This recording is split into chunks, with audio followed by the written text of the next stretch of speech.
Ya Muhammad, engkau meminta tanpa sujud kepadaku, aku akan memberikan apa yang kau inginkan. Nabi Muhammad SAW tanpa sujud, jika dia meminta kepada Allah, pasti akan dikabulkan. Dengan akhlak baginda Rasul SAW, beliau sujud, tahu beliau adalah seorang hamba yang pantasnya untuk sujud kepada Allah. Dia adalah Nabi SAW. Tatkala mereka datang bersama dengan Nabi, ya Rasulullah, mintalah permohonan kepada Allah. Apa jawaban Nabi?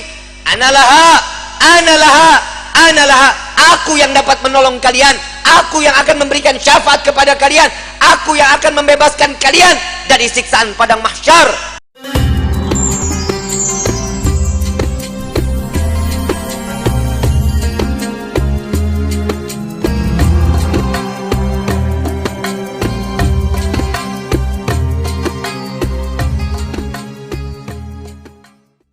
Ya Rabbi salli ala Muhammad habibika syafi'al musyaffa'.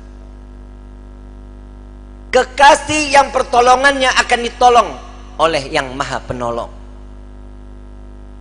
Nabi adalah kekasih Allah, dan saat beliau meminta syafaat pertolongan kepada Allah, pasti akan diberikan pertolongannya.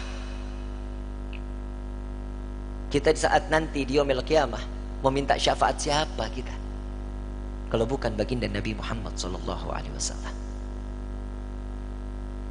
Saat orang berbondong-bondong lari ke sana, lari ke sini di padang mahsyar. Pak, Bu, simak baik-baik. Padang mahsyar ini awal mula terdapatnya suatu yang baik atau yang buruk, neraka atau sorga, sudah terlihat saat di padang mahsyar. Padang mahsyar, Nabi SAW mengatakan, orang yang berbondong-bondong masuk ke dalam padang mahsyar tidak akan mengenal siapa suaminya, tidak akan mengenal siapa bapak dan ibunya, bahkan anaknya. Mereka nafsi-nafsi, sendiri-sendiri, berharap cemas di hadapan Allah. Satu orang akan ditumpuk 1000 orang di atasnya.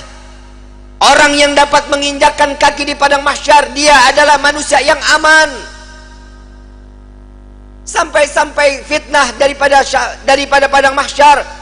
Ada seorang ibu yang sedang menggendong bayinya, menaruh bayinya di padang mahsyar, di tanah padang mahsyar, diinjak bayi tersebut agar lebih tinggi. Nggak sadar dia, anaknya dijadikan satu pijakan agar dia selamat dari siksaan padang mahsyar.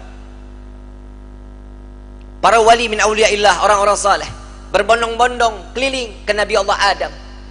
Wahai Nabi Allah Adam, berikan kami syafaat. Aku tidak bisa memberikan syafaat kepadamu, karena aku sudah ditolong oleh Allah saat aku meminta untuk diperjumpakan dengan Siti Hawa.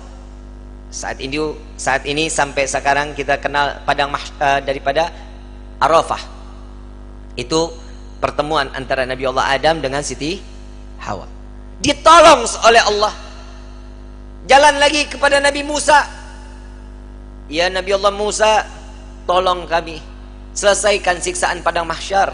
Mereka ada yang tenggelam sampai mata kakinya karena dosanya, ada yang sampai kepada lututnya, ada yang sampai ke pinggangnya, bahkan ada yang sampai pusarnya dan juga dadanya, bahkan ada yang seleher, ada juga yang sampai di ujung daripada hidungnya, dan juga ada yang di atas kepala, bahkan 2 hasta di atas kepala, tenggelam karena dosa-dosa mereka. Kebayang setiap manusia, insan, masuk ke dalam lautan, tenggelam di lautan, sebentar akan mati. Siksaan akan berakhir. Saat di padang mahsyar, siksaan tersebut sudah tidak akan pernah ada kematian, melainkan menikmati siksaan tenggelamnya setiap manusia. Sudah tidak akan lagi ada kematian. Saat itu kemana kita semua yang ingin kita inginkan? Orang yang tenggelam, mereka tersiksa, sampai orang kafir pun mengatakan, ya Allah, cepat selesaikan padang mahsyar ini siksaannya. Jika kami harus masuk ke dalam neraka, maka masukkan kami ke dalam neraka. Hentikan siksaan ini. Mereka nggak tahu siksaan padang mahsyar belum ada apa-apanya sebanding daripada api neraka jahanam. Orang kafir semua tidak ada yang sanggup melaksanakan daripada siksaan padang mahsyar, memohon agar dihentikan. Sampai kepada Nabi Musa, aku tidak dapat menolong kalian karena aku telah diberikan syafaat oleh Allah menyelamatkan umatku saat dikejar-kejar oleh orang-orang Fir'aun. Coba kau ke Nabi Ibrahim, berangkat ke Nabi Ibrahim. Ya Nabi Allah Ibrahim, engkau adalah Khalil Allah. Sampaikan kepada Allah, selesaikan padang mahsyar ini. Aku tidak dapat memberikan syafaat kepada kalian, karena aku telah ditolong oleh Allah saat aku dimasukkan ke dalam api Raja Namrud. Nafsi, nafsi, nafsi, nafsi. Sendiri, sendiri, sendiri, sendiri. Silahkan engkau ke Nabi Isa. Sampai ke Nabi Isa. Ya Nabi Allah Isa, engkau adalah Ruhullah. Sampaikan kepada Allah agar berikan syafaat kepada kami, selesaikan siksaan pada mahsyar. Apa jawaban Nabi Allah Isa? Nafsi, nafsi, nafsi, nafsi. Aku tidak dapat menolong kalian karena Allah telah memberikan pertolongan kepadaku sampai aku diangkat ke langit kedua. Pergilah engkau kepada Habibuna Muhammad sallallahu alaihi wasallam. Dia adalah kekasih Allah. Berbondong-bondong para aulia datang kepada Nabi sallallahu alaihi wasallam, ya Rasulullah, berikan kami syafaat. Sebelum orang tersebut berbondong-bondong datang kepada Nabi, Nabi SAW sudah melihat mereka akan datang kepada Nabi. Nabi berjumpa dengan Allah. Nabi sujud kepada Allah. Ya Muhammad, angkat kepalamu. Tidak lagi ada yang ibadah di padang mahsyar ini mengangkat kepala lalu sujud lagi Allah di hadapan Allah. Nabi Muhammad SAW diangkat lagi. Wahai kekasihku, angkat kepalamu. Sudah tidak ada lagi yang ibadah di padang mahsyar ini. Tetap Nabi mengangkat kepala lalu sujud lagi kepada Allah. Sampai terakhir, apa yang kau inginkan wahai kekasihku?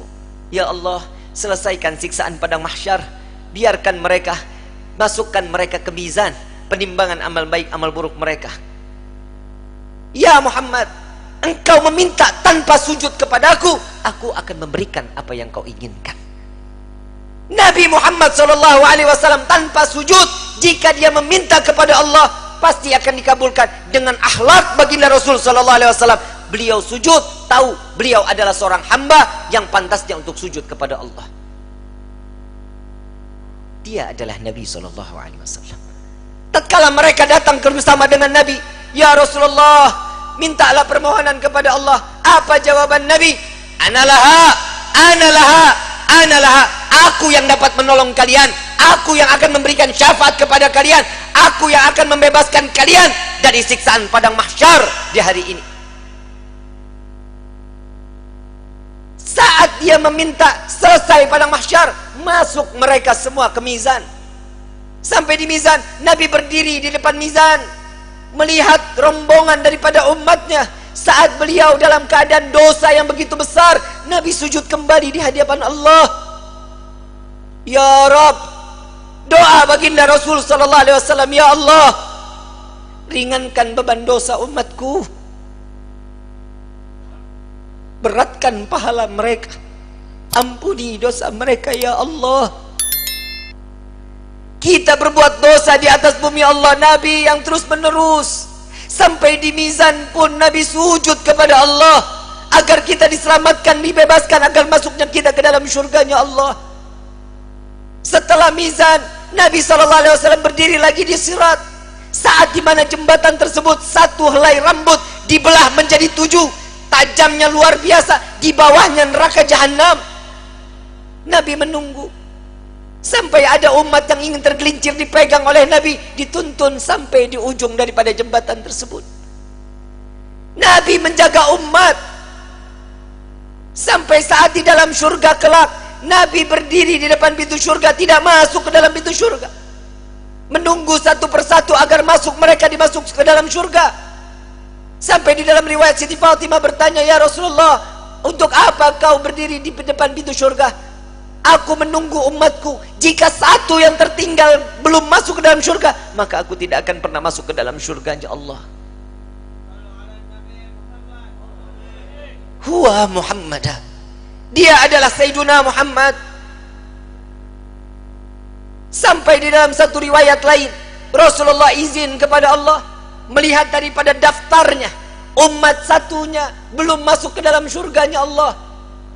Nabi berbincang kepada Allah, ya Rabb, izinkan Muhammad untuk memeriksa neraka.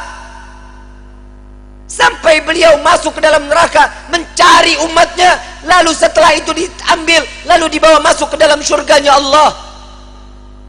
Dia adalah Sayyiduna Muhammad, dia adalah pemimpin kalian, dia adalah Nabi kalian, dia adalah Rasul kalian. Tidakkah kalian malu tatkala kalian berbuat dosa di hadapan Allah?